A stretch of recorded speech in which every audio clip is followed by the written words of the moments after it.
एहसान। मैं अभी छत्तीसगढ़ गया था हुजूर सैयद रमज़ानुल ताज साहब क़िबला मद्दज़िल्लहु नूरानी के यहाँ। मैंने वहाँ एक बात कही थी, मैं यहाँ भी दोहरा रहा हूँ कि जब शोरा नात पढ़ते हैं तो उनको लोग पैसे उड़ा उड़ा कर देते हैं हवा में, मगर जब एक आलिम मुस्तफ़ा का फरमान पेश करता है तो लोगों के सर में जूं तक नहीं रेंगता। इससे पता है कितना बड़ा नुकसान हो रहा है? इससे नुकसान ये हो रहा है कि लोग आधी पढ़ाई छोड़ देते हैं आवाज अच्छी होने की बुनियाद पर। वो एजुकेशन को अहमियत नहीं दे रहा है। मैं 80% शायर को ऐसे जानता हूं, कोई उला पढ़ करके छोड़ा है, कोई सानिया पढ़ कर छोड़ा है, कोई 5 पारा हिफ्ज करके छोड़ा है, कोई मदरसे का भागा हुआ है। चूंकि आवाज अच्छी है, मार्केट में चल रहा है, लोग उसको पैसे उड़ा रहे हैं। वो पढ़ेगा काहे के लिए?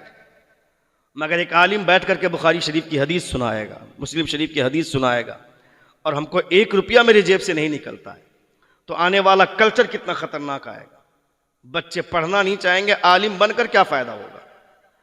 पब्लिक शायर को पैसा देती है, नातखां को पैसा देती है, मौलाना को नहीं देती है। इससे लोगों की सोच कन्वर्ट हो जाएगी और इल्म का वकार गिरेगा, इल्म की अहमियत गिरेगी। हुजूर मुजाहिद मिल्लत अलैहि फरमाते कि आलिमों को पैसे दो, आलिमों को पैसे दोगे तो ये गारंटी कि वह पैसा ताश के पत्तों में बिखेरा नहीं जाएगा, वह पैसे शराब की भट्टियों में नहीं जाएंगे। उस पैसे की वो किताब खरीदेगा या फिर वो खाएगा, उससे खून बनेगा, उससे एनर्जी आएगी। वो जो मजमे में खिताब करेगा, किसी एक ने भी अमल कर लिया तो जो सवाब खुदा उसे देगा, खुदा तुम्हें भी अता फरमाए। ये सोच होनी चाहिए। हर एक आदमी का माइंड इस हवाले से आना चाहिए कि मुफ्ती साहब तकरीर कर रहे हैं या कोई खतीब अगर बोल रहा है तो उनको भी लोगों के हवाले, लोगों के दिमाग में उनके लिए भी, उनके हवाले से भी पॉजिटिव सोच होनी चाहिए। जलसे में इंसान अगर मुस्तफ़ा जान रहमत सल्लल्लाहु ताला अलैहि वसल्लम की नात को अहमियत नहीं देगा तो किसको अहमियत देगा? नबी की नात पढ़ना सहाबी की सुन्नत है और नबी की नात सुन करके नवाजना यह मुस्तफ़ा की सुन्नत है। जोर से बोल, ये मुस्तफ़ा। मगर हमने नात का डेफिनेशन ही गलत समझ लिया कि जो अशार में पढ़े जाते हैं वही नबी की नात है। ये नहीं है। खतीब जो बोलता है ये भी नबी की नात है। जोर से बोलिए। मैं जो बोल रहा हूं ये भी नबी की नात है। मैं अपनी मार्केट के लिए नहीं बोल रहा हूं, मैं अपनी शॉपिंग नहीं कर रहा हूं। मैं आपको एक तहजीब दे रहा हूं कि आने वाला कोई भी खतीब, आने वाला कोई भी मदरसा, मोहल्ले में छोटा सा मिलाद क्यों ना हो, वो बैठ कर तकरीर कर रहे हैं तो उनका सपोर्ट करना चाहिए, उनके हौसले बढ़ने चाहिए ताकि लोग अपने बच्चों को आलिम बनाएं। आलिम बनाएं ये सोचकर कि मेरा बेटा आलिम बनेगा तो दुनिया भी बेहतर होगी, इसकी आखिरत भी बेहतर होगी। मदरसे में जो मदरसे का जो सदर होता है वो लाख रुपया महीने, मदरसे में लाख रुपया सालाना डोनेशन देता है वो, मगर उसका बच्चा इंग्लिश मीडियम में पढ़ेगा, मदरसे में नहीं पढ़ेगा। 90% सदर और सेक्रेटरी को मैं जानता हूं ऐसे, जो मदरसे में डोनेशन तो देता है, मदरसे का सपोर्ट तो करता है, मगर उसका बच्चा मदरसे में नहीं पढ़ता है। क्यों नहीं पढ़ता है? मेरा बच्चा मदरसे में पढ़ेगा तो वो भी फटी पुरानी लुंगी पहन के अपनी गुर्बत का ऐलान करता फिरेगा पारा लेकर के, इसलिए कि मदरसे में सिर्फ गरीब बच्चे पढ़ते हैं। जिस दिन अमीर लोग अपने बच्चों को पढ़ाने लगेंगे उस दिन लोगों के दिलो दिमाग से यतीम और मुफलिस की कहानी खत्म हो जाएगी। लोग अपने बच्चों को पढ़ाएंगे। एजुकेशन जब पढ़े लिखे लोग, एजुकेशन जब अमीर लोग लेंगे तो लोग 5 रुपए के चक्कर में अपना जमीर नहीं बेचेंगे, वो खुलूस और लिल्लाहियत के साथ दीन की खिदमत अंजाम देंगे। किसी मौलवी ने कह दिया कि मैं निकाह नहीं पढ़ाऊंगा, तुमने अपनी बेटी की शादी वहाबियों के यहां क्यों तय कर दी? किसी ने कह दिया। दूसरा मौलवी 500 रुपये में चला जाता है उसके यहां निकाह पढ़ाने के, चूंकि वो गुर्बत के घराने से उठा है। वो 500 रुपये के चक्कर में उसने जमीर बेचा, मुस्तफा की शरीयत बेची, आला हजरत के फतवे को बेचा और 500 रुपये में जाके निकाह पढ़ा दिया, जबकि उसको सपोर्ट करना चाहिए। नहीं, जो पढ़ाई उसने की है वो पढ़ाई हमने भी की है।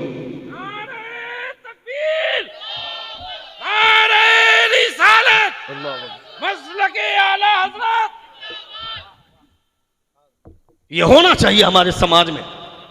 और हम ये बोलते हैं मौलाना साहब आप ये सब बातें मत बोलिए, इससे हमारे समाज में इंतशार पैदा होता है, हमारे समाज में माहौल खराब होता है।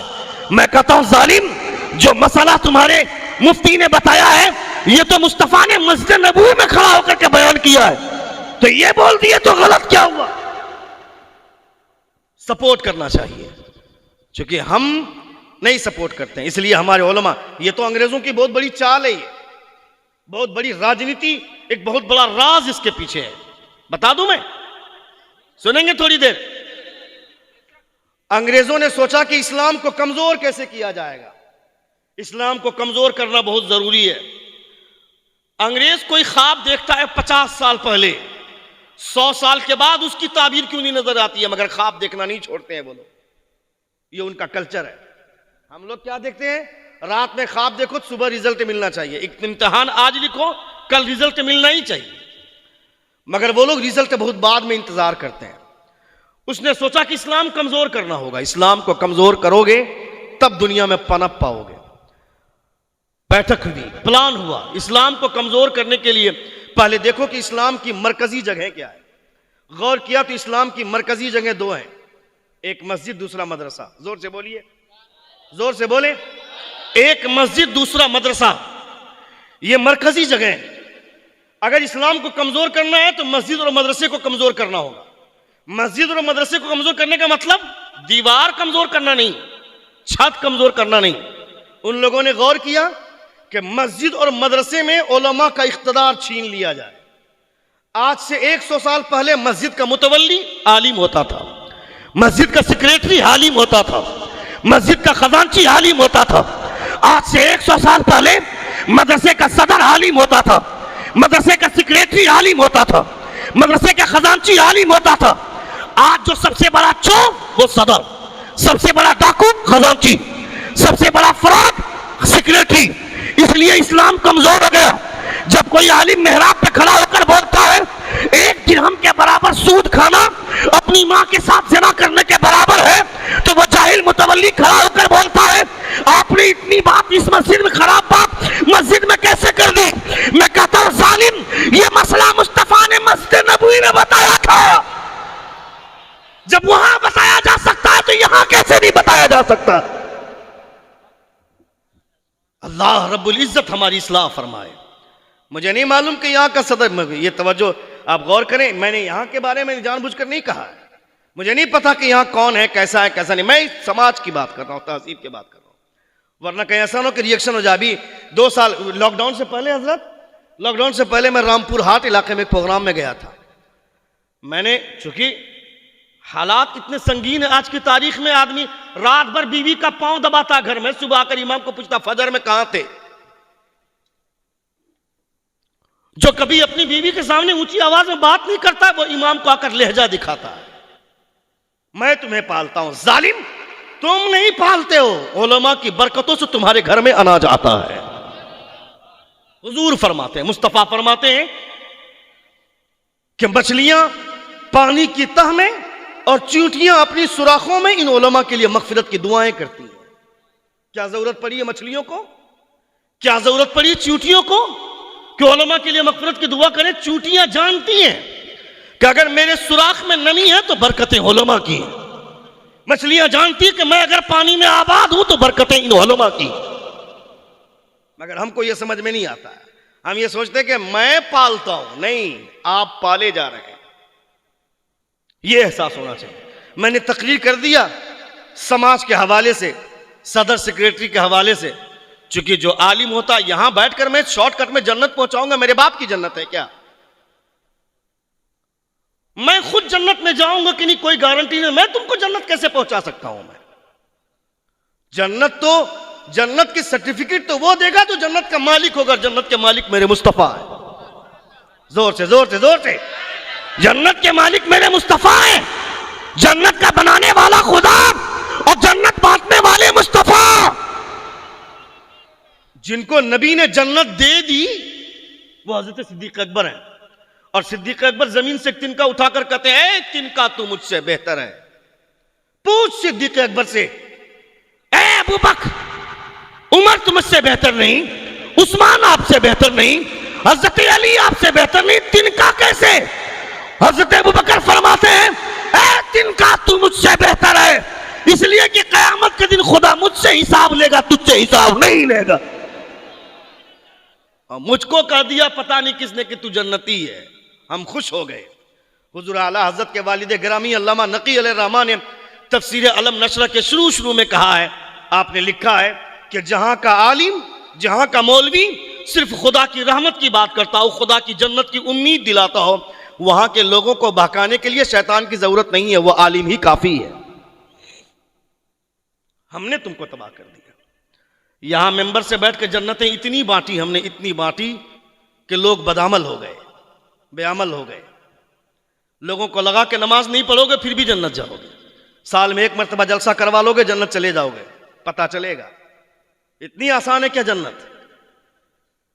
ये तो उम्मीद की बात है कि हम एक मरतबा सुभान अल्लाह बोले दिल से, खुदा ने इसे पसंद फरमा लिया तो यकीनन जन्नती है।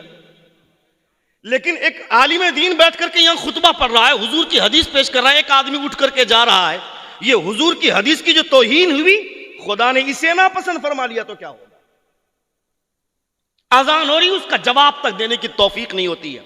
आजान का जवाब दो तरह से दिया जाता है, एक जवाब कौली, एक जवाब अमली। अमली जवाब देना वाजिब है, कौली जवाब देना मुस्तहब है। आजान के अल्फाज को दोहराना यह जवाब कौली है, यह मुस्तहब है। मगर आजान होती इसलिए है कि ताकि लोग मस्जिद में जाएं और नमाज पढ़ें, वो आजान का जवाब देना वाजिब है। मगर लोग नमाज पढ़ने नहीं जाते हैं, अपने बाजार में लगे रहते हैं, खुदा ने ये ना पसंद फरमा लिया तो फिर क्या हो? कभी सोचा हमने? नहीं सोचा, हमने गौर नहीं किया। और हम यहां भरोसा करके बैठे जन्नत तो जैबे करेंगे, तेरे बाप की जन्नत है, जाएगा जन्नत में। शबे बारात में देखना मस्जिद में भीड़, पांव रखने की जगह नहीं है, आकर के भीड़ इकट्ठी हो गई शबे बारात में। इसको कौन बताएगा शबे बारात की नमाज नफल की नमाज है वो, और नफल की नमाज उसकी कबूल होती है जो अपने पंजगाना को अदा करता है, जो फर्ज को अदा करता है। वो तो बोनस है ना। कोई किसी कंपनी में काम करता है, 8 घंटे जो ड्यूटी है वो ड्यूटी करेगा, तब ना ओवर टाइम वो लगाएगा तो उसको बोनस मिलेगा। 8 घंटा गायब रहे और ओवर टाइम में पहुंचे तो क्या उसको मिलेगा? बोनस मिलेगा उसको। ये तो नफल की नमाज। मगर हमको ऑफर चाहिए, ऑफर। 299 का रिचार्ज कराओ, अनलिमिटेड डाटा पाओ 1 महीने तक के लिए।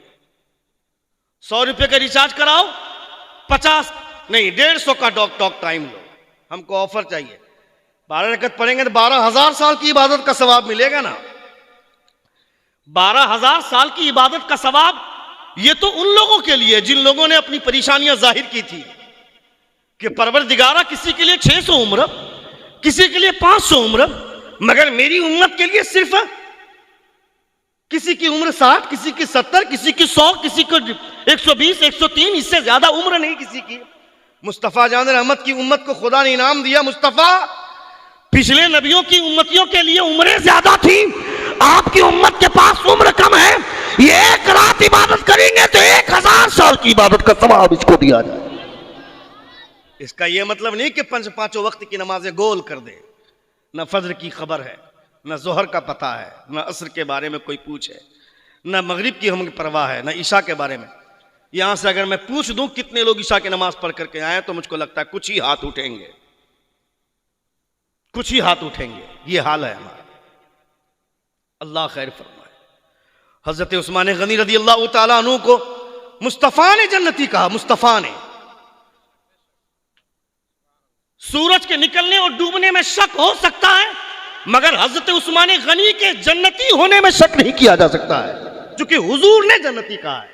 हजरत उस्मान गनी अपने हुजरे से निकले, मस्जिद पहुंच रहे हैं, अचानक आपकी आंख से आंसू गिरने लगे। साहबा ने पूछा अमीरुल मोमिनीन अचानक रोने की वजह? उस्मान फरमाते हैं मैं आ रहा था, मैंने एक गड्ढा देख लिया। कहा गड्ढा देख के कोई रोता है क्या? कहा तुम इस गड्ढे की बात करते हो, मैं इस गड्ढे को देखता हूं तो मुझे कब्र की काली कोठरी याद आती है। वो उस्मान गनी, वो उस्मान गनी है। मेरे अंदर से खुदा का खौफ निकल गया, नबी की शर्म निकल गई।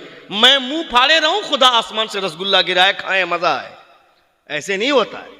पहले अपने आप को खुदा की बारगाह में पेश किया जाता है, तब खुदा आसमान से रहमतों की बारिश बरसाता। मुस्तफा सुन रहे हैं आप? सुनेंगे 5 मिनट हो?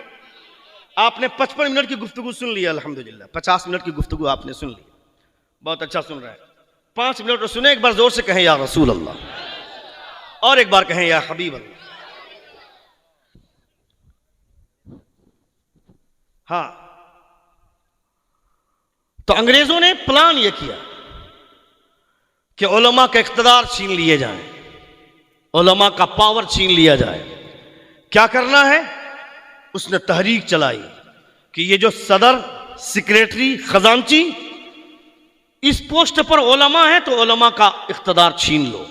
सदर हट गए, खजांची हट गए, सेक्रेटरी हट गए। अब इस ओहदे पर काबिज हो गया कौन? जाहिल। मुमकिन है कहीं कहीं के लोग पढ़े लिखे होते हैं। अब वो एक आलिम दीन मेहराब पे खड़ा होकर के नबी की शरीयत की बात करेगा तो जाहिल उस पर पाबंदी लगाएगा, जबकि ये होना चाहिए था कि इमाम साहब आप बोल रहे हैं, अपने घर की बात नहीं बोल रहे हैं, मेरे मुस्तफ़ा के घर की बात बोल रहे हैं।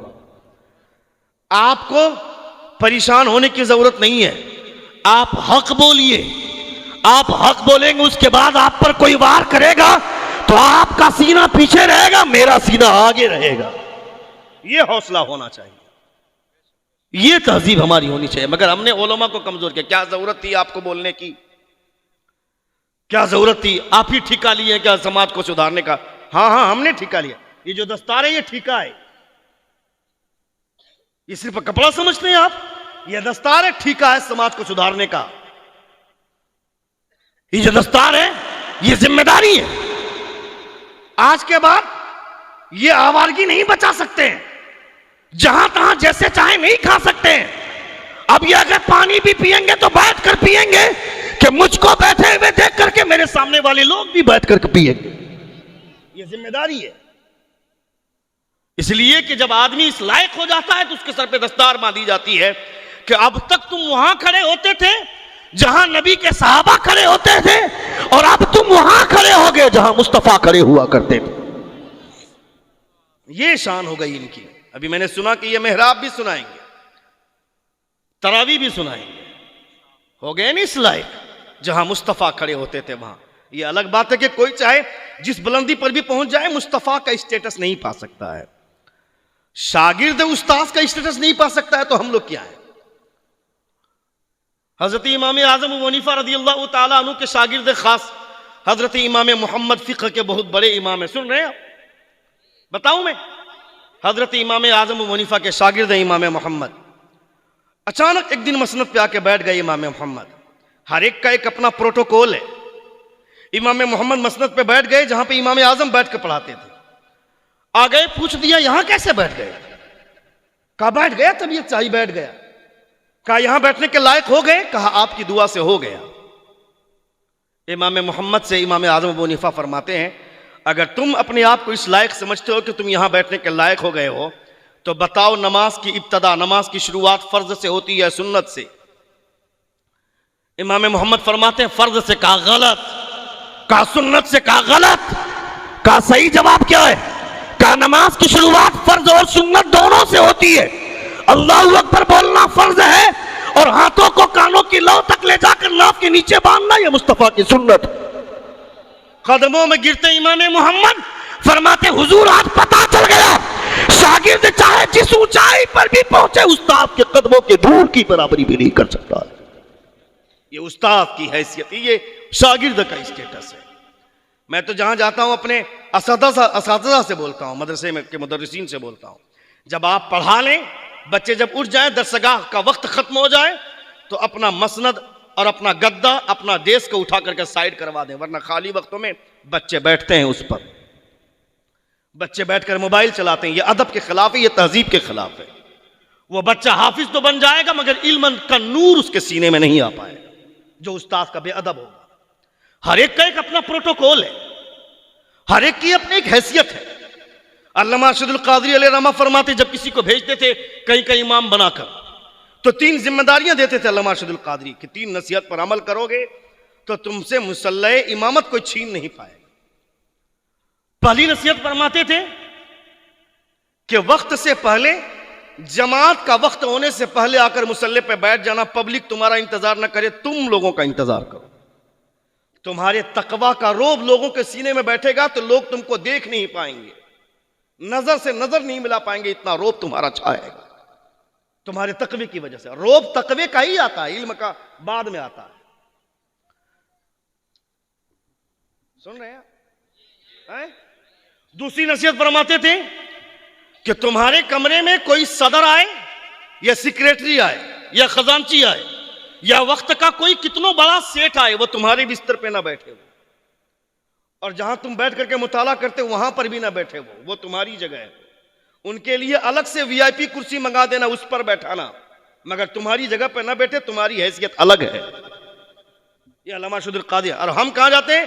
इमाम साहब के गद्दे में जाकर के पांव चढ़ाकर ऐसे बैठ जाते हैं कि मैं सेक्रेटरी हूं, मैं मदरसे में लाख रुपया चंदा देता हूं।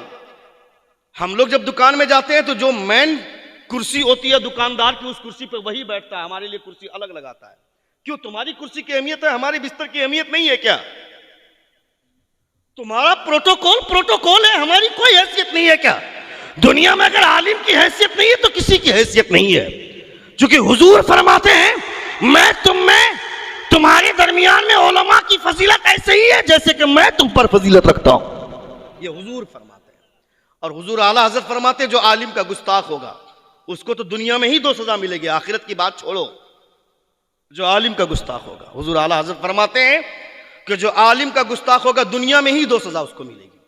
पहली सजा ये कि उसके खानदान में कोई मौलवी नहीं बनेगा। दूसरी सजा ये कि यह अंदेशा है कि उस जो मरेगा तो कुफ्र की मौत हो, यह अंदेशा है। आखिरत में जो सजा मिलेगी वो अलग है। इसलिए अपने उलमा का कदरदान बनना चाहिए।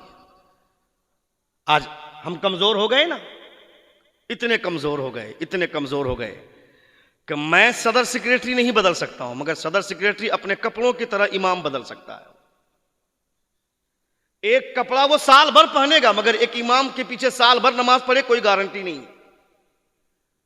ये हालत है, हम कमजोर हो गए ना। हम कहीं जाते हैं समाज के साथ, समाज को सुधारने के लिए, मगर समाज की वजह से हमको समझौता करना पड़ता है। मुझको अपनी कुर्सी बचानी रहती है, मैं समाज के पीछे लगूंगा। अगर ये कंडीशन इमाम ने लिख दिया कि मैं सिर्फ सुन्नी का निकाह पढ़ाऊंगा, जिसका अकीदा मुतजलजल होगा मैं उसका निकाह नहीं पढ़ाऊंगा, तो लोग उस कंडीशन को नहीं मानते हैं। यहां लड़ाई झगड़ा करने के लिए हम इमाम नहीं रखते। मौलाना साहब आप चले जाइए, आपकी तरह बहुत इमाम है जो यहां मिल जाएंगे 5 से 5 हजार में हमको खिदमत करने के लिए। तो वो कौन लोग होंगे? जो पैसों के लिए तरसते हैं, वो अपना जमीर बेच करके पैसे कमाएंगे। चाहे आदमी का निकाह बचे या ना बचे, ईमान बचे या ना बचे, उससे कोई मतलब। हजरत औरंगजेब आलमगीर रहमतुल्लाह ताला अलैह ने छोटी जात वालों को नबी की शरीयत पे पढ़ने पे पाबंदी लगाई थी। हजरत औरंगजेब आलमगीर रहमतुल्लाह ताला अलैह कि छोटी जात के लोग पढ़ेंगे, नबी का इल्म हासिल करेंगे तो ये इल्म को बेचेंगे। इसलिए नबी का इल्म बचना चाहिए, मुस्तफा के इल्म का गुरूर बचना चाहिए। हमारी बातें हर कोई हजम नहीं कर पाता है, मगर आप हजम कर रहे हैं, यह आपका शुक्रिया मैं अदा करता हूं। इसका मतलब है कि आपका कल्चर अच्छा है, आपकी तहजीब अच्छी है। एक बार जोर से कहें या रसूल अल्लाह, और एक बार कहें या हबीब अल्लाह। हजरत औरंगजेब आलमगीर रहमतुल्लाह ताला अलैह के जामे मस्जिद, दिल्ली के जामे मस्जिद में कोई इमाम नहीं टिकता था। सुनिएगा, एक आखिरी बात पेश करता हूं, तकरीर खत्म कर दे रहा हूं, वक्त बहुत हो गया, 3 बज गए, 3:05। कहां जा रहे भाई साहब? हेलो अठापेन सरे, बोलूं कि नहीं बोलूं? बोलो, 2 मिनट सुनेंगे? एक बार जोर से कहें या रसूल अल्लाह, और एक बार कहें या हबीब अल्लाह। हजरत औरंगजेब आलमगीर रहमतुल्लाह ताला अलैह दिल्ली के सुल्तान हैं। दिल्ली के जामे मस्जिद में इमाम टिकता नहीं था। एक इमाम आया, सुनिएगा, एक इमाम आया, जोहर के वक्त में उसकी बहाली हुई। जोहर से पहले जोहर की अजान हुई, लोग आने लगे नमाज पढ़ने के लिए, मुसल्लियाने किराम। जमात खड़ी करने का टाइम हो गया, इकामत कहने का टाइम हो गया। इमाम साहब मुसल्ले पे गए, मुअज्जिन को कहा इकामत कहो। तो मुअज्जिन ने कहा कि रुक जाइए ना, सुल्तान नहीं आए, दिल्ली के सुल्तान है वो, सुल्तान को आने दीजिए। इमाम ने कहा यह मस्जिद है, सुल्तान का घर नहीं।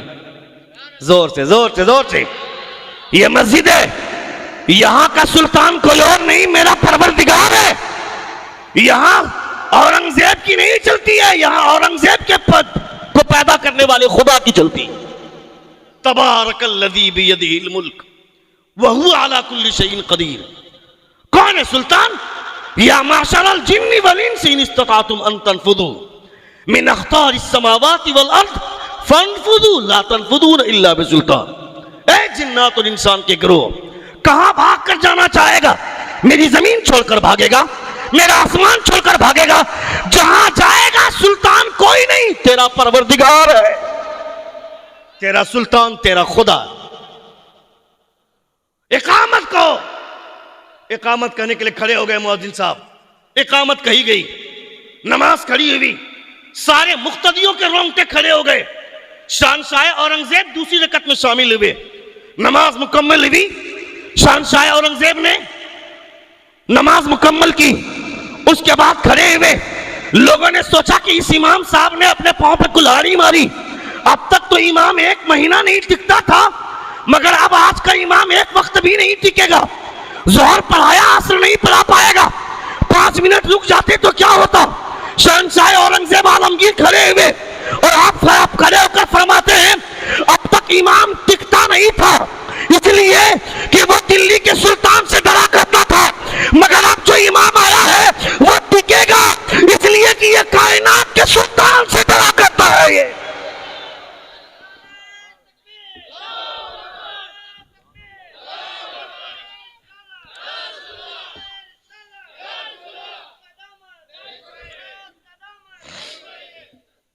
दिल्ली के सुल्तान से नहीं, कायनात के सुल्तान से डरा करता है। ये हमारी तहजीब है।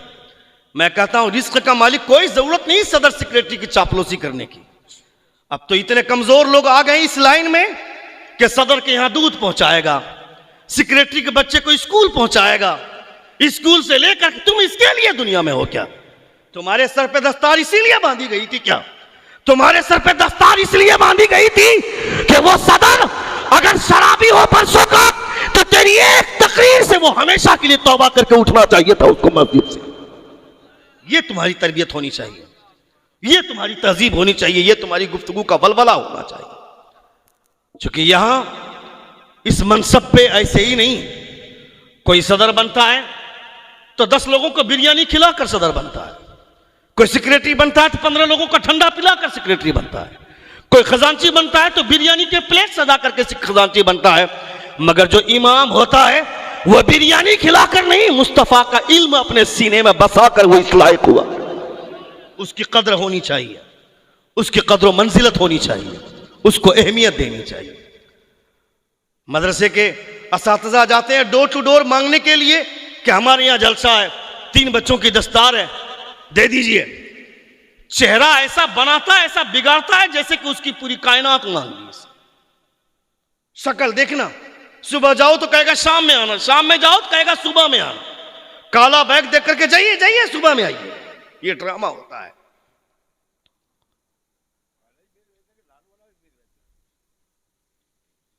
मैं भी बहुत हो सकता है दोनों, कोई लाल भी रखते हैं, कोई काला भी रखते हैं, मगर ये अफसोस होता है। समाज को बनाना है तो अपने उलमा की कदर। आपको तो ये बोलना चाहिए था कि मौलाना साहब आप इतनी मेहनत क्यों करते हैं? आप बैठ करके बुखारी पढ़ाइए ना, आप बैठ करके कुरान पढ़ाइए, वहां बैठकर पसीना ज़ाय कीजिए, पसीना आप लगाइए, बहाइए, बाहर हमारे लिए छोड़ दीजिए। कितने की जरूरत है आप बोलिए, हम ला करके पहुंचाएंगे, आप वहां से सिर्फ मुस्तफा का इल्म फैलाइए। ये तहजीब होनी चाहिए हमारी, ये हमारा कल्चर होना चाहिए था। मगर मुसलमानों ने अपने आप को महदूद कर लिया। शादियों में देखना ड्रामे, इतना शानदार, 50,000 में भी चाहता तो शादी हो सकता था, मगर 5 लाख की शादी करेगा। 3 लाख में भी चाहता तो शानदार तरीके से उसके बेटे बेटी की शादी हो सकती थी, मगर 15 लाख रुपए खर्च करेगा वो शादी में। और जाओ चंदा मांगने के लिए तो 500 निकालेगा तो मुंह ऐंठ के निकालेगा, चेहरा ऐंठ कर निकालेगा। डीजे जब तक मेरे छोकरे नाचेंगे नहीं शादी में, मेरे घर की शादी नहीं होगी। कभी सोचा आपने शादी का कार्ड बन गया, शादी का कार्ड बन करके आ गया। अब उसकी लिस्ट तैयार हो रही है, सूची बन रही है, किसको कार्ड देना है, किसको कार्ड नहीं देना है। सुनिएगा, किसको कार्ड दे? अच्छा, बड़ा वाला फुफ्फा दे कि नहीं दे? 4 साल से बातचीत नहीं हुई है, अंदर से एक बूढ़ा आदमी बोलता है नहीं देना है, इसलिए कि शादी है, शादी के मौके से सबको आना है, किसी को नाराज नहीं करना है, सबको राजी करना है। बड़ा बहनोई उसका क्या करना, उसको भी दो, पांव पकड़ लेंगे मगर लाएंगे। यानी बड़ा फूफा नाराज था, राजी कर लिया, बड़ा बहनोई नाराज था, राजी कर लिया, बड़े अब्बू नाराज थे, उसको राजी कर लिया, छोटे चचा से बात नहीं हो रही थी, उसका भी पांव पकड़ कर शादी में ले आए। मगर इस शादी से सबसे ज्यादा खुश थे मेरे मुस्तफा, डीजे लाकर हमने मुस्तफा को ही नाराज कर दिया, डीजे लाकर मुस्तफा को ही नाराज कर दिया। मेरा चचा नाराज रहता चलता, मेरे फुप्पा नाराज रहते चलता, मेरा बहनोई नाराज रहता चलता। इससे दुनिया बर्बाद नहीं होने वाली थी, आखिरत बर्बाद होने वाली नहीं थी। मगर मुस्तफा नाराज हो गए तो आखिरत बर्बाद होगी मेरी। इसलिए पहले मुस्तफा को राजी करो, जो मुस्तफा को राजी करता उससे उसका खुदा राजी हो जाता।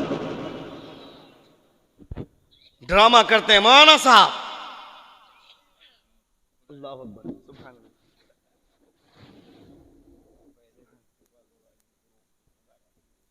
सुभान अल्लाह, माशाअल्लाह। पहले मुस्तफा को राजी करो। क्या हो गया, अब खत्म कर देते हैं। इनाम उनाम नहीं दे रहे हैं, कैसे आधा घंटा और करेंगे? थोड़ा बहुत रिचार्ज भी करते रहिएगा तब ना। एक बार जो अभी वहां एक जगह गए थे तो आदमी 500 फेंक रहा था, यहां तो एक कोठ नहीं देख रहे हैं। तकरीर में भी माहौल होना चाहिए कि ताकि मेरा एक बेटा है, मैंने छत्तीसगढ़ में कहा था हजरत के सामने, मेरा एक बेटा है 5 साल का। मैंने उसको पूछा क्या बनोगे, हाफिज बनोगे, कारी बनोगे, आलिम बनोगे, फाजिल बनोगे, मुफ्ती बनोगे? कहता शायर बनोगे। मैं बोला इतने सारे ऑप्शन से दिए, तुमने कोई चूज नहीं किया, शायर क्यों? तेरा बाप खतीब है, तेरा बाप आलिम है, तू शायर क्यों बनना चाहता है? बोलता अब्बू वीडियो देखता हूं तो आपको कोई पैसा नहीं देता है तकरीर में, शायर लोगों को पैसा देता है। तो मेरे बच्चों को बर्बाद कर दिया ना तुम लोगों ने, उसकी लाइफ के साथ खेल गए ना आप लोग। तो कम से कम हमको भी दीजिएगा इनाम, ये कैमरा उमरा चल रहा है तो वो देखेगा तो सोचेगा कि नहीं तकरीर में भी इनाम मिलता है तो हम भी तकरीर करने वाला ही बनेंगे।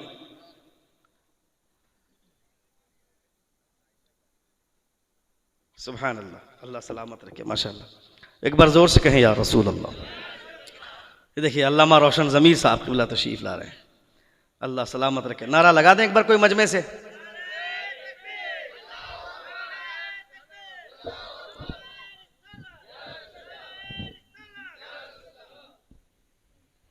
सुभान अल्लाह, सुभान अल्लाह।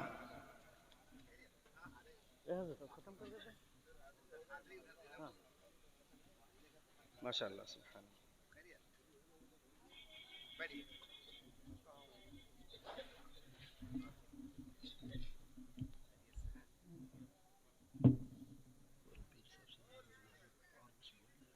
क्या हज़रत और 2-4 मिनट बोलूं हज़रत?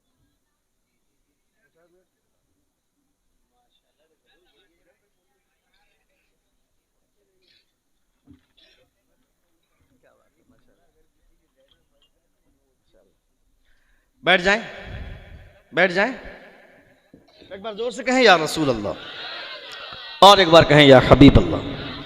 नबी कौनैन सल्लल्लाहु, मैं इस नहज पे गुफ्तगू नहीं करता हूँ। मैं जलसों में मेरी तकरीर एक अलग नौयत की होती है, मगर है ना माशाअल्लाह मुफ्ती साहब की बिला सपोर्ट कर रहे हैं, अल्लाह रब्बुल इज़्ज़त सलामत रखे। एक बार जोर से कहें या रसूल अल्लाह। तो नबी कौनैन सल्लल्लाहु तआला अलैहि वसल्लम की सुन्नतों को अपनाने की आदत अपने बच्चों में बनाई, अपने बच्चों की तहजीब। डीजे लाने के हवाले से जब पूछा जाता है, जब कोई मौलवी चला गया या कोई आलिम चला गया, इमाम साहब चले गए, कहा आपने अभी हमारे यहाँ शादी हो रही थी, 1 महीना पहले, सुनिएगा, 1 महीना पहले कंडीशन बना कि डीजे कोई नहीं लाएगा। जो डीजे लाएगा उसको जुर्माना लगेगा, उसके यहाँ कोई निकाह पढ़ाने नहीं जाएगा। मेरे मोहल्ले में एक आदमी डीजे ले आया, 10 लोग गए, जाके इमाम को मना किया कि निकाह पढ़ाने मत जाएगा, कानून बन चुका है। मगर कमजोर इमाम रहेगा तो जाएगा ही, वो जाके निकाह पढ़ा दिया। मोहल्ले के आधे लोग उस इमाम के पीछे नमाज नहीं पढ़ रहे हैं, ये सोचकर कि जब आप ही बुराई नहीं रोकिएगा तो हम लोग कैसे बुराई को रोक सकते हैं। इसकी पहली कोशिश इमाम की होनी चाहिए। सिर्फ खाने कमाने के हवाले से अगर हम अपने आप को जिंदा रखेंगे तो फिर हमारा ये मनसब का इस्तेमाल हमने फिर सही नहीं किया। चूंकि सबसे अच्छी तबलीग का जो प्लेटफॉर्म है वो मेहराब है, उससे अच्छा प्लेटफॉर्म कोई हो ही नहीं सकता है। तकरीर, यहां जो आदमी बैठ करके तकरीर करेगा, इससे इतना बड़ा काम नहीं हो सकता जितना बड़ा काम जुमे की तकरीर से हो सकता है। एक आदमी अगर किसी के यहां 20 साल से दवाई जाकर के दे रहा है, उसके घर का इलाज कर रहा है, इंजेक्शन दे रहा है 20 साल से, और अचानक वहां के पेशेंट को उठाकर हॉस्पिटल में, हमने देखा है लॉकडाउन के पीरियड में जिस झोला छाप डॉक्टर की लोगों ने तौहीन की, लोगों को बचाया झोला छाप डॉक्टरों ने। जो आदमी हॉस्पिटल गया जिंदा नहीं लौटा, और जो आदमी घर में रहकर इलाज करवाया वो आदमी जिंदा बच गया, जलसे में बैठा हुआ है। देखा ना लॉकडाउन के पीरियड में, दूसरे लॉकडाउन में। तो इसलिए जो मस्जिद का इमाम होता है, गांव के समाज के बारे में वो सब कुछ जानता है। मैं आऊंगा, मेरी नजर यहां की बुराइयों पर नहीं, मेरी नजर लिफाफे के साइज पर रहेगी। मगर जो गांव का इमाम होगा वो गांव की बुराइयों पर नजर रखता है। जितना बेहतर इलाज वो कर लेंगे, मैं क्या, मुझसे बड़ा कोई आ जाएगा तो वो भी नहीं कर सकता। समझ रहे हैं आप? ये जरूरी है। उसने निकाह पढ़ा दिया। मैंने फोन किया, मैंने कहा कि आपने कैसे निकाह पढ़ा दिया? जो काम आपको करना चाहिए था, पब्लिक ने पहल करके उस पर पाबंदी लगाई, आपने उस पर आजादी दे दी। दूसरे लोगों की बातें खुल जाएंगी, लोग ये सोचेंगे कि मेरे हौसले बढ़े। लोग ये कानून लगाते हैं रोज, इस कानून की कोई अहमियत नहीं है, अपनी मर्जी से आदमी शादी करे। लोग बोलते हैं, ड्रामा करते हैं। जब उनसे कहा जाता है डीजे क्यों ला रहे हैं, मत लाइए, तो बोलता है मौलाना साहब मैंने तो साफ मना कर दिया था, मैंने कह दिया था कि शादी में कोई डीजे उजे नहीं, कोई बाजा उजा नहीं आएगा। मगर क्या करेंगे, मेरा लड़कवा जिसकी शादी हो रही है उसका 5 गो दोस्त आ गए। हमने कह दिया पैसा उसा मेरे पास नहीं है, हम डीजे उजे का पैसा नहीं देंगे। तो उसका लड़कवा आ गया और कहा कि चाचा रोज रोज शादी नहीं होती है, जिंदगी में एक बार शादी होती है, आपका पैसा नहीं लगेगा। हम लोग 5 लड़का मिल करके 55,000 रुपये जमा कर रहे हैं और 25,000 रुपये में डीजे हम लोग ला रहे हैं। शादी रोज थोड़े होती है, शादी में धूम मचनी चाहिए। मैं कहता जालिम, वो औलाद तुम्हारी है, बेटा तुम्हारा है, तुमको बोलना चाहिए था बेटा मेरा है। हुकूमत करने वाला तू कौन होता है? शादी में धूम मचानी है, इतनी धूम मचा कि निकाह यहाँ पे हो मगर फरिश्ते आसमान में शादी का चर्चा करे। ऐसी धूम मचाओ, बज़्म मुस्तफा सजाओ, नबी के नात की महफिल सजाओ, ताकि दुनिया वालों के लिए इबरत हो कि इसके घर में शादी की जो महफिल सजी है। हुजूर ने फरमाया ना, निकाह मिन सुन्नती फमन रगीबा अन सुन्नती फलैसा मिन्नी। निकाह मेरी सुन्नत है, जिसने मेरी सुन्नत से एराज किया वो मेरी जमात से बाहर है। फलैसा मिन्नी, वो मुझ में से, हम में से नहीं है। ये मुस्तफा फरमाते हैं। हमको आजाद कल्चर ने तबाह कर दिया, डुबा दिया, बर्बाद कर दिया। डीजे लाएंगे आप लोग? लाएंगे? कितने लोग लाएंगे? कितने लोग नहीं लाएंगे? जरा हाथ उठाएं। कलकत्ता में नहीं आता, मगर कलकत्ता के लोग, कलकत्ता में सिर्फ कलकत्ता के लोग नहीं रहे हैं, जरा कलकत्ता में बाहर के भी लोग हैं ना। और ये बहुत बुराइयां हुई। अल्लाह रब्बुल इज्जत, हमारी शादियों में तहजीब इतनी अच्छी पेश करनी चाहिए हम लोगों को कि लोग देखें जिनके यहाँ शादी का इतना बेहतर एहतमाम है, उनके यहाँ मुस्तफ़ा जान रहमत की तहजीब का कितना ख्याल रखा जाता हो। आप अच्छा काम करेंगे तो क्रेडिट लोग मुस्तफ़ा को देंगे, आप बुरा काम करेंगे तो लोग नफरत क्यों करने लगे मुसलमानों से? क्यों नफरत करने लगे?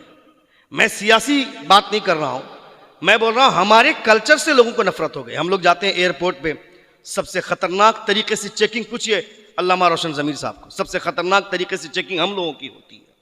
हम लोग सदरी पहने रहते हैं, सदरी भी उतरवा लेते हैं, टोपी तक उतरवाते हैं और यहां पर भी स्कैनिंग मशीन डालते हैं, घुमाते हैं इतने, और बाकी लोग जैकेट पहने रहते हैं तो कोई फर्क नहीं पड़ता है।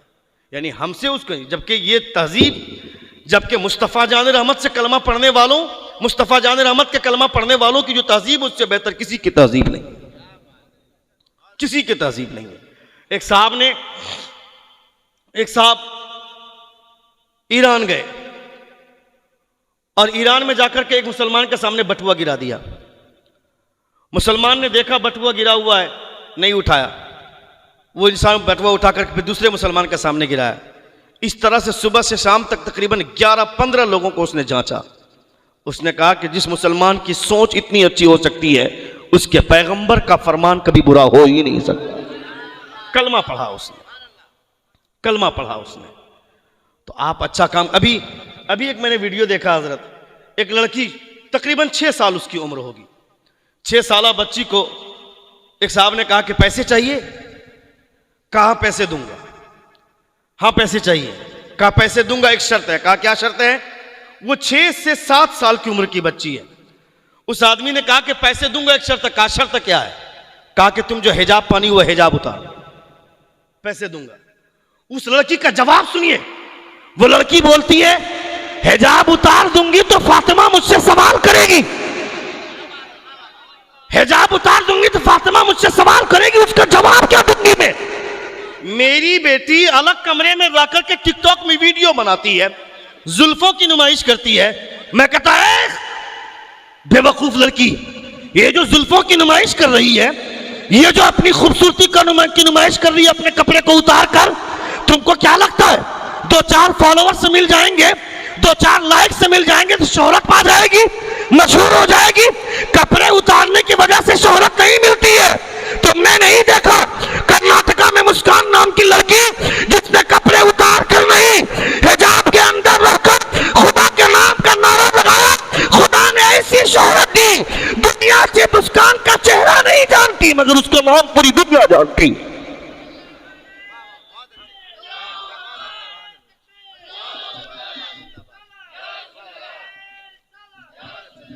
मगर मुस्कान का नाम पूरी दुनिया जानती है। कभी कभी हमको अपनी बेटी के कमरे में भी झांक कर देखना चाहिए। मेरी बेटी पढ़ाई करने के बहाने अलग कमरे में सोती है, वह अलग कमरे में सोकर पढ़ाई कर रही है या किसी लड़के से चैट कर रही है वो, वरना वक्त से पहले भाग जाएगी, कोई पूछने वाला नहीं होगा। गांव में चौधरी बनकर के घूमते हैं, मौच में घी देकर के घूम रहे हैं, मेरी बेटी किसी डोम के साथ भागेगी तब पता चलेगा। बेटी का नाम फातिमा रख देने से फातिमा नहीं बन जाएगी, बेटी का नाम आयशा रख देने से आयशा नहीं बन जाएगी। उसको कल्चर हजरत आयशा का देना होगा, उसको तहजीब हजरत फातिमा का की तरह देना होगा, तब हमारे समाज में सुधार होगा। आयशा उस खातून का नाम है जिनकी शान में अल्लाह रब्बुल इज्जत ने कुरान मुकद्दस के 18वें पारे में 18 आयतें नाजिल फरमाई हजरत आयशा के। हजरत मरियम वो खातून है जिनके ताल्लुक से खुदा फरमाता है या मरियम इन्नल्लाह अस्तफाकी व तहरकी अला वस्तफाकी अला निसाइल आलमीन, दुनिया की तमाम औरतों में तेरे सजदे का सिलेक्शन कर लिया गया। हजरत फातिमा ज़हरा फरमाती है अल्लाह के रसूल, मरियम के सजदों का सिलेक्शन हो गया, मरियम का सिलेक्शन हो गया, मेरे सजदे कहां गए? तो मुस्तफा फरमाते फातिमा, मरियम की जिंदगी भर के सजदे एक तरफ और तेरा एक सजदा एक तरफ। जोर से जोर से जोर से, वो फातिमा है, वो आयशा है, वो हजरत मरियम है। हमने अपनी बेटी का नाम रखा फातिमा, मगर हमने कल्चर दिया बॉलीवुड की अदाकाराओं का। हमने बेटी का नाम रखा हजरत आयशा, मगर हमने तहजीब दी बॉलीवुड के अदाकारों को, हमने कल्चर दिया बॉलीवुड के अदाकारों को। मेरी लड़कियां बर्बाद हो रही हैं। जब उसको नकाब पहनने के लिए कहा जाता है तो बोलती हैं कि ये मॉडर्न दौर है, मॉडर्न दौर में नकाब पहनना जरूरी नहीं है। वो पुराने ख्यालात की औरतें थी। इलाहाबाद यूनिवर्सिटी से ग्रेजुएशन कंप्लीट करने वाली खातून बोलती है, I have completed my graduation from the university of Allahabad, I am aware of the modernisation of the women, but I have not forget my custom, my culture, my system, my tradition and my values, and most of all I never ever forget that I am Indian Muslim woman. वो बोलती है औरत चाहे जितना भी modern हो जाए, उसे दुनिया वाले उस मॉडर्निटी के नाम पर अपनी ख्वाहिशात मिटाने का जरिया समझते हैं, अपनी लज्जत का सामान समझते हैं। दुनिया में इज्जत आज भी उसी औरत की होती है जिनकी आंखों में हया होती है, जिनके अंदर लाज होती है, जिनके अंदर शर्म और गैरत होती है। और हयादारी का मुकम्मल नमूना देखना है तो किसी और को मत देखो, मुस्तफा की बेटी फातिमा का कैरेक्टर देखो।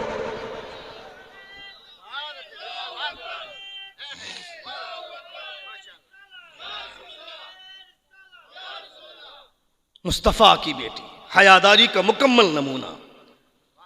अपनी बेटी को डॉक्टर बाद में बनाइए, इंजीनियर बाद में बनाइए, प्रोफेसर बाद में, मगर फातिमा की कनीज पहले बनाइए उसको, ताकि 1 महीने का रोजा रखने के बाद वो ड्रामा करती हैं लड़कियां।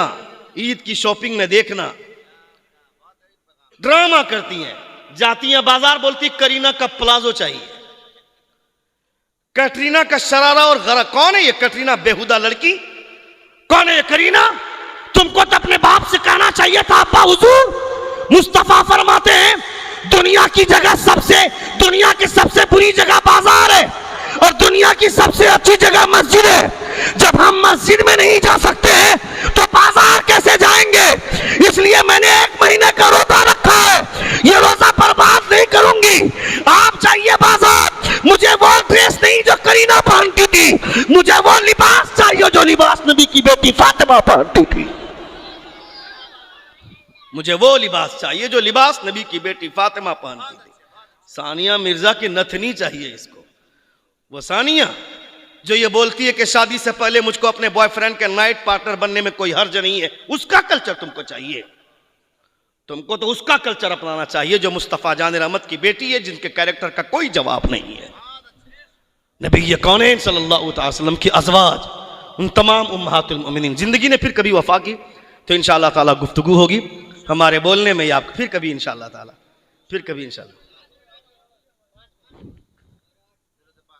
दुरूद पाक पढ़िए, अल्लाहुम्मा सल्ली अला सय्यदिना शफीना हबीबिना व नबिय्यिना व मौलाना मुहम्मदिन व बारिक व सल्लिम सलातम व सलामन अलैका या रसूल अल्लाह सल्लल्लाहु तआला अलैहि वसल्लम। जिस दिन हम घर में खाना खाते हैं, न मेरे सर पे टोपी, न मेरी बीवी के सर पे दुपट्टा, मैं खाना खा रहा हूं। जिस दिन मेरे बेटे ने टोक करके मुझको पूछ दिया कि अब्बू जान टोपी पहन लीजिए ना, टोपी पहनकर खाना खाना हुजूर की सुन्नत है, उस दिन हमको लगेगा कि मेरा खून सही तरबियत पा रहा है, मेरा खून सही रास्ते पर जा रहा। मगर कैसे लगेगा? बेटा तो अपने बाप को अपना मॉडल समझता है ना। बेटा अपने बेटे के लिए बाप ही उसका आइडियल है।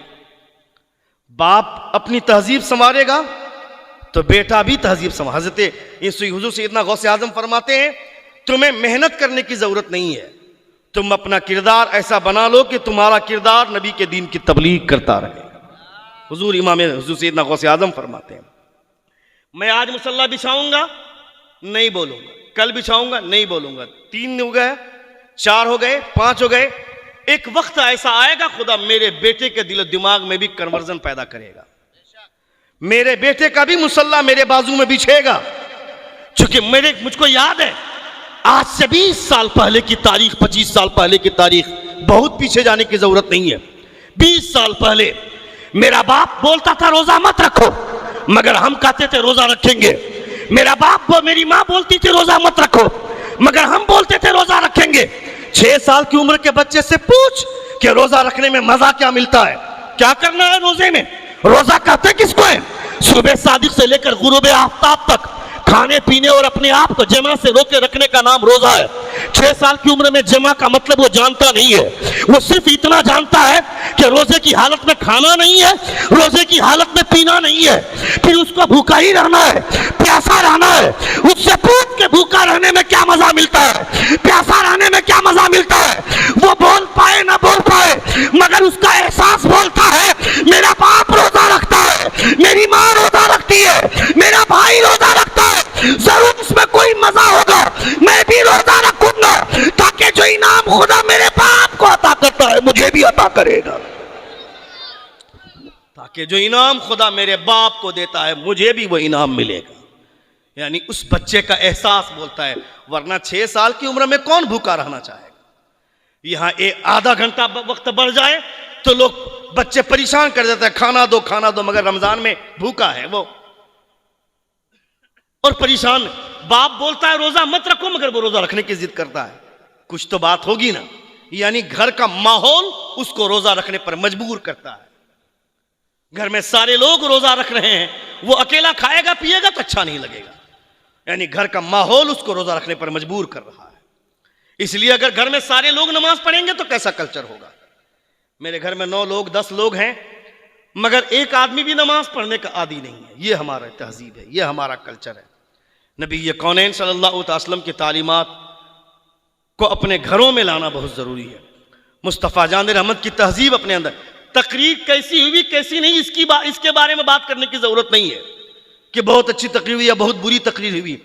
यह सोचिएगा कि हमने तकरीर से सीखा क्या, उस पर यूटिलाइज कितना कर रहे हैं, अपने ऊपर इस्तेमाल कितना कर रहे हैं।